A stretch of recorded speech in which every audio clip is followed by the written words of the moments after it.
Hey, welcome back to my channel. Can you guys find which one is my drawing?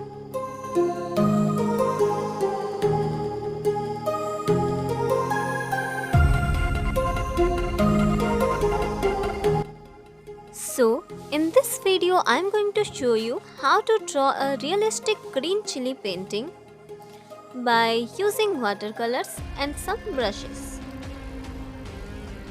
It's really an easy one and I hope you will enjoy this as much as I did.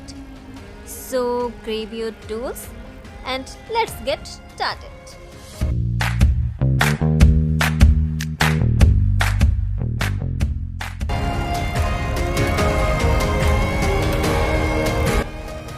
So I'm going to use my all-time favorite artist watercolor.